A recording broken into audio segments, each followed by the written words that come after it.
Hello students, your next topic is combustion for boilers. तो boilers में basically हम पहले भी थर्मल पावर प्लांट में जब डिस्कस किया था तो हम डिस्कस कर चुके हैं कि बॉयलर्स में कंबशन होता है। बेसिकली कंबशन जो होता है that is the word, scientific word means burning. ठीक है, तो अब बेसिकली आपका जब कंबशन रिएक्शन होता है या प्रोसेस होता है तो उसमें क्या होता है, जो भी सबस्टेंस होता है वो रिएक्ट करता है ऑक्सीजन के साथ फ्रॉम द एयर। ठीक है, तो combustion reactions happen at high temperature and transfers energy to the surroundings as light and heat। तो आप जैसे बेसिकली कोल आपका एक फ्यूल हो गया, आप उसको क्या करते हो, जलाते हो, दैट इज द कंबशन।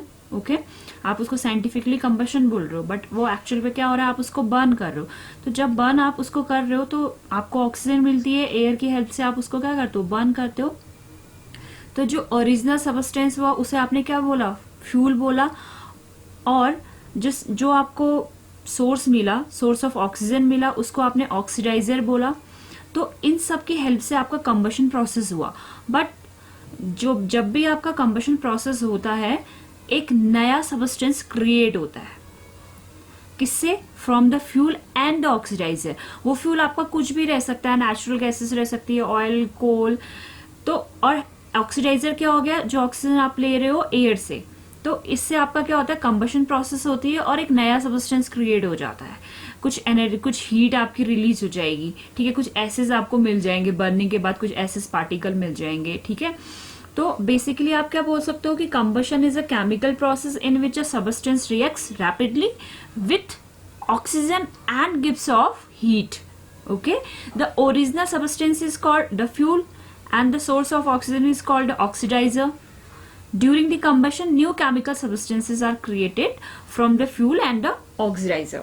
अब ऐसे ही जब आप बॉयलर पे यूज करते हो तो बेसिकली क्या होता है कि जब आप बॉयलर पे कंबशन प्रोसेस यूज करते हो तो उसमें आपको स्टीम मिलता है और उस स्टीम का आप यूज करते हो। तो इसीलिए बॉयलर में नीड होती है आपकी combustion process की। So in order for boilers to create the thermodynamic energy found in steam, they must release energy from a fuel source. This is done using combustion. So combustion is the process of igniting and burning a fuel source. Okay, as the fuel source burns, it releases energy in the form of heat, which can then be used to transform water into steam. तो आपको basically boiler पे इसी चीज का use हो रहा है। Combustion is needed to power the boilers. The combustion system of the boiler and how efficiently it works is at the core of operating an efficient boiler. Many significant advances in boiler technology are a direct result of optimizing the combustion system and allowing the boiler to more fuel efficient. The more fuel efficient the boiler, the lower the cost of the operation and the better the energy output. तो basically आपने combustion process में क्या ध्यान देना है कि आपका एक तो आपका क्या रहेगा, जिसमें आपका क्या रहेगा, एक सबस्टेंस रहेगा जो रिएक्ट करता है किसके साथ, ऑक्सीजन के साथ में, और आपको क्या देता है, हीट देता है। ठीक है, तो इसमें जो ओरिजिनल सबस्टेंस होता है वो आपका फ्यूल हो गया, और जिसके साथ उसने आपका रिएक्ट करा, जो ऑक्सीजन के साथ उसने रिएक्ट करा, दैट इज ऑक्सीडाइजर।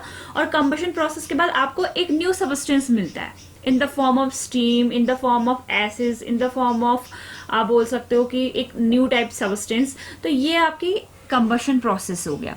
अब टाइप्स ऑफ बॉयलर फ्यूल्स, तो बॉयलर पे जो कंबशन प्रोसेस होता है उसमें आप कितने टाइप से फ्यूल को, कितने अलग अलग टाइप के फ्यूल को यूज कर सकते हैं वो हम यहाँ पे डिस्कस करेंगे। अब क्या होगा, जब भी आप कोई बॉयलर डिजाइन करते हो, ठीक है, तो वो क्या क्या चीजें देख के करते हो कि कॉस्ट क्या रहेगी, फिर आपका फ्यूल का अवेलेबिलिटी क्या रहेगा, वहाँ पे एफिशिएंसी कितना होगा।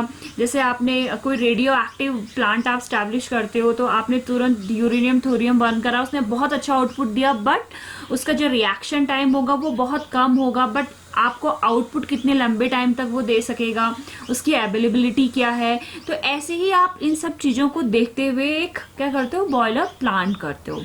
So boilers can be powered using a wide variety of different combustion fuel sources.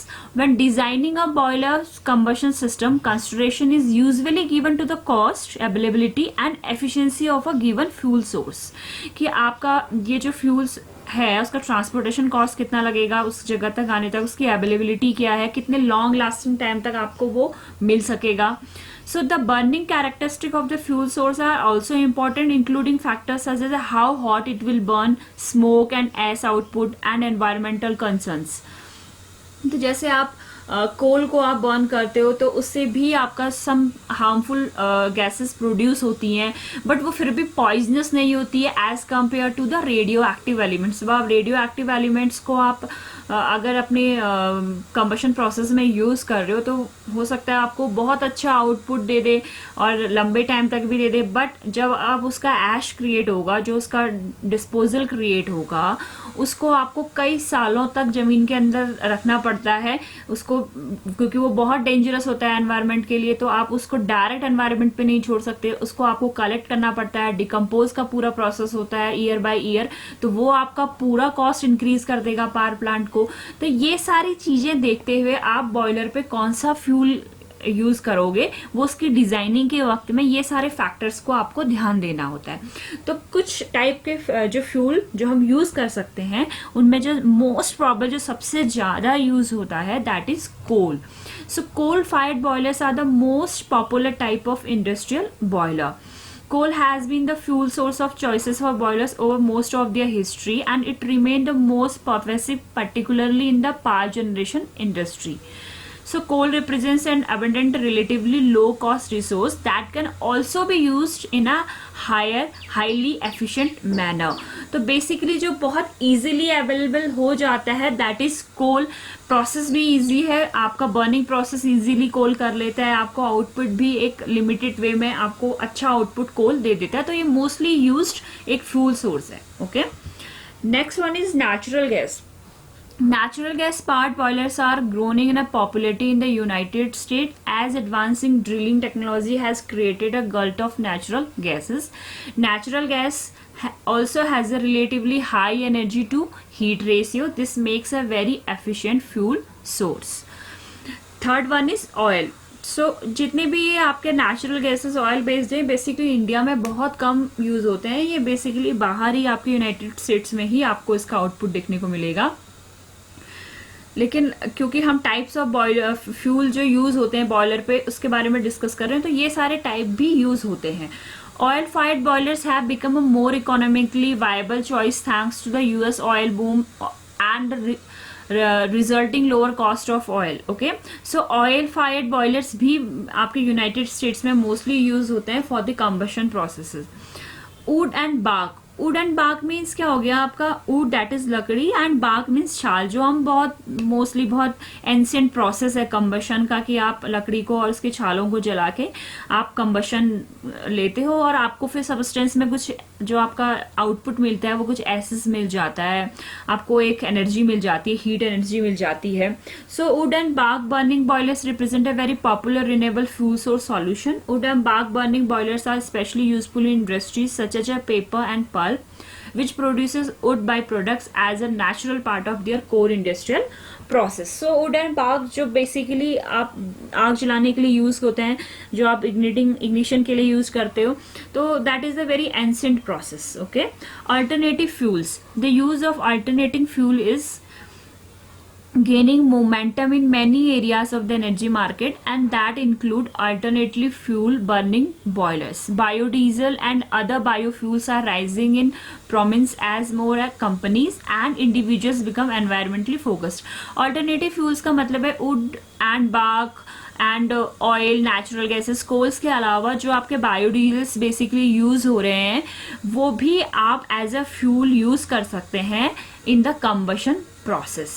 ठीक है, सो बेसिकली आप कंबशन प्रोसेस में क्या ध्यान रखेंगे कि आपके पास कोई सबस्टेंस है. ठीक है, आप क्या कर रहे हो, वो एक केमिकल प्रोसेस है जिसमें आपका सबस्टेंस रिएक्ट करता है, किसके साथ? रैपिडली रिएक्ट करता है विथ ऑक्सीजन और आपको हीट एनर्जी देता है. ठीक है, उस हीट एनर्जी के साथ साथ में वो आपको एक न्यू सबस्टेंस भी देता है. तो उसका यूज आपको स्टीम मिला है तो आप डिफरेंट ढंग से कर सकते हो. प्लांट्स में आप क्या करते हो, कई मूवमेंट ऑफ टरबाइन के मूवमेंट में उसको यूज करते हो, कई जगह पे उस स्टीम को आप क्या करते हो कि कूल डाउन होने देते हो और फिर से उसको रीयूज करते हो स्टीम प्रोड्यूस करने में.